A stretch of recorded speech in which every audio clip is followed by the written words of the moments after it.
Halo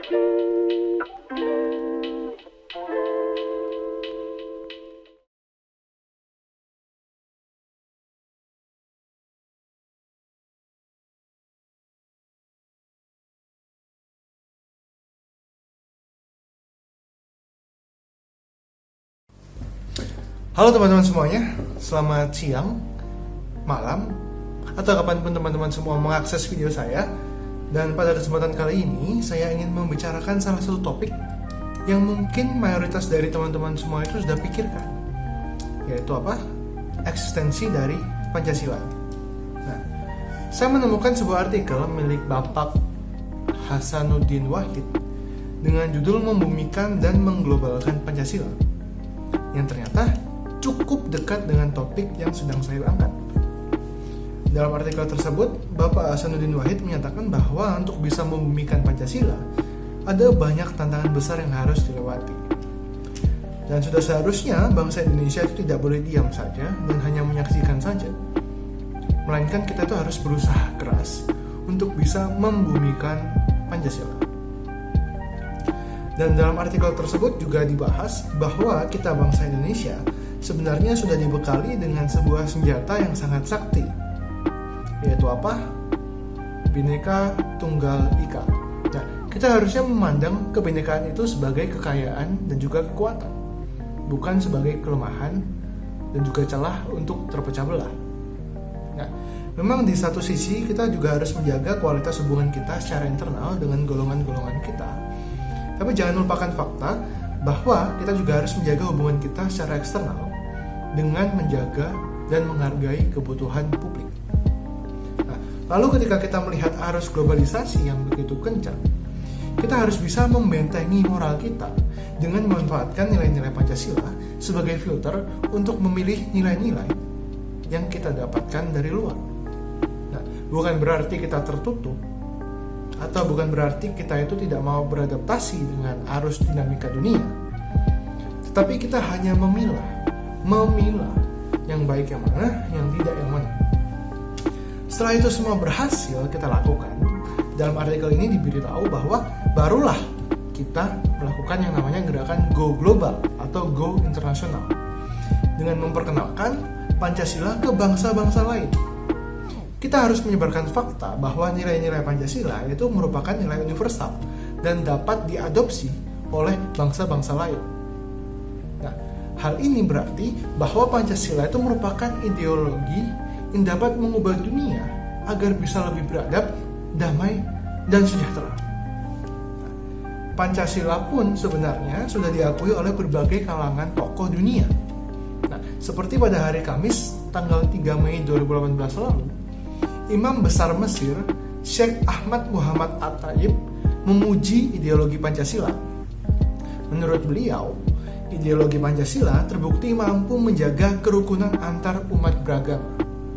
Lalu pada November 2010, Presiden Amerika Serikat, Barack Obama, mengatakan Pancasila adalah falsafah yang inklusif dan Bhinneka Tunggal Ika adalah contoh teladan dari Indonesia untuk dunia.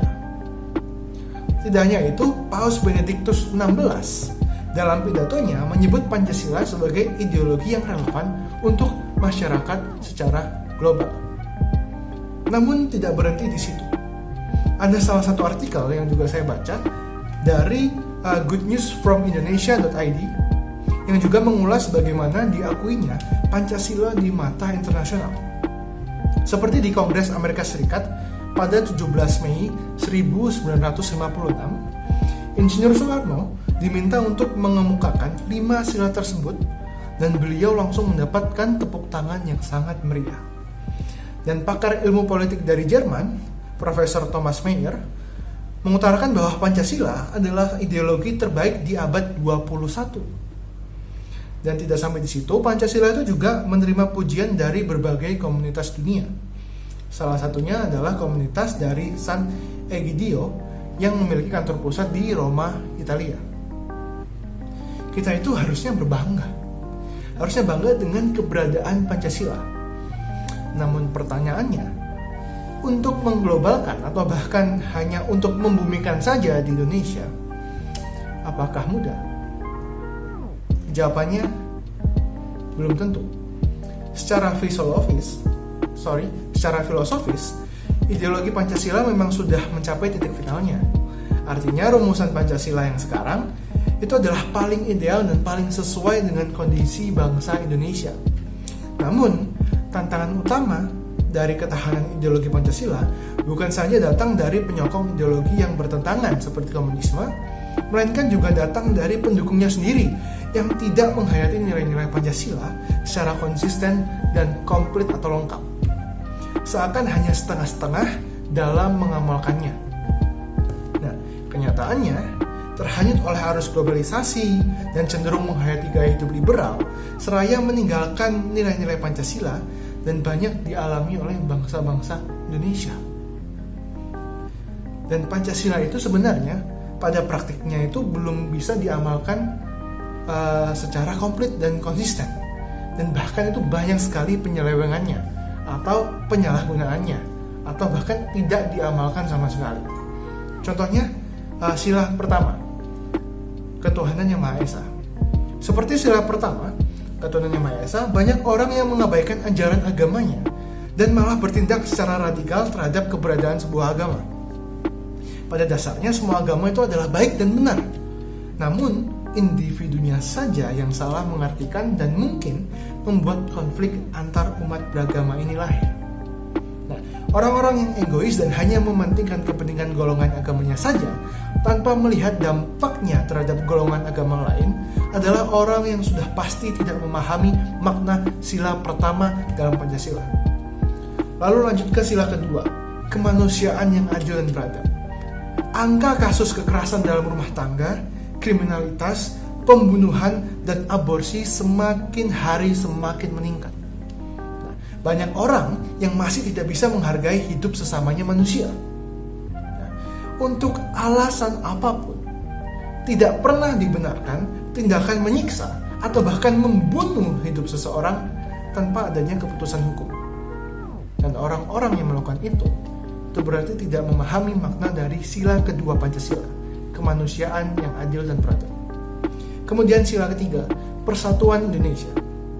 Nah, kasus konflik antar kelompok masyarakat semakin meningkat dan ujaran kebencian yang dilontarkan melalui berbagai akun media, termasuk media sosial yang merupakan platform yang paling dekat dengan kita sekarang pun juga semakin bertambah. Itu artinya apa? Kita itu harusnya menyadari bahwa perkataan kita, baik melalui media apapun, itu memiliki potensi untuk mempengaruhi persatuan negara kita, Indonesia. Nah, bisa saja hanya dengan satu kalimat dapat mengadu domba antar bangsa kita sendiri. Kebijakan kita untuk meninggalkan kebiasaan provokasi dan juga tidak memfilter kata-kata yang kita gunakan dan keluar dari mulut kita, itu harusnya segera dilakukan. Nah, untuk menjaga persatuan Indonesia, setidaknya kedua hal itu adalah hal yang paling sederhana yang bisa kita lakukan untuk menjaga keutuhan NKRI.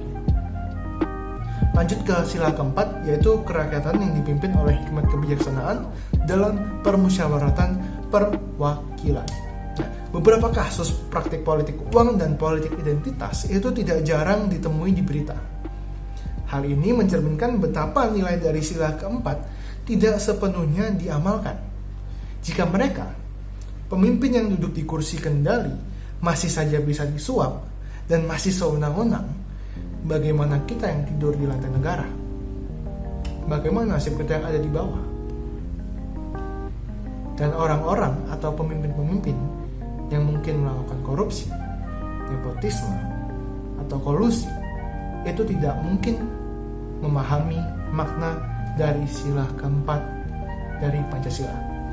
Lalu terakhir sila kelima, keadilan sosial bagi seluruh rakyat Indonesia. Seperti halnya pada sila keempat tadi, praktik penyalahgunaan kekuasaan oleh sejumlah oknum pejabat atau publik di pusat ataupun di daerah itu masih banyak dan masih ada. Apalagi juga adanya tindakan pembulian, rasisme yang dilakukan oleh kaum mayoritas terhadap kaum minoritas. Itu juga masih banyak. Bila menjadi mayoritas berarti memiliki kekuasaan di atas yang minoritas, keadilan sosial bagi seluruh rakyat Indonesia masih jauh dari kita. Seperti halnya dengan artikel yang ditulis oleh Bapak Hasanuddin Wahid, beliau menuliskan tantangan dan langkah-langkah untuk membentangkan sayap Pancasila. Namun, target dari artikel tersebut masih sangat general dan sangat luas. Oleh karena itu, di video ini saya akan mempersempit targetnya.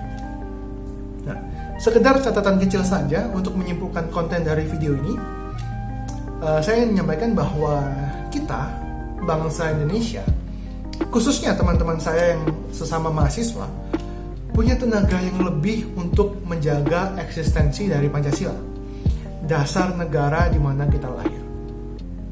Kita tidak perlu terjun ke dunia politik atau masuk kuliah di jurusan hukum untuk berhak mengangkat suara kita dalam membela Pancasila. Cukup dengan mengamalkannya saja dan sadar seberapa pentingnya Pancasila, itu saja sudah cukup. Sekian video saya pada hari ini. Sekali lagi, video ini adalah bentuk pengerjaan ujian akhir semester saya dalam mata kuliah umum Pancasila. Saya Calvin Marcelo Kanto, mahasiswa Sistem Informasi Angkatan 2019 Universitas Macung. Saya pamit undur diri dan mohon maaf jika ada kesalahan kata. Terima kasih juga buat teman-teman semua yang menonton video ini sampai habis. Sampai jumpa.